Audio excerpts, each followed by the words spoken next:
No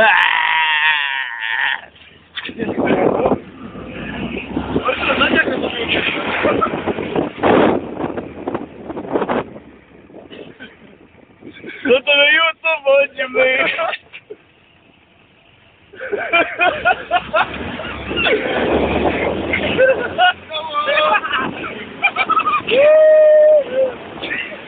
A ja to ludzi na uczynki.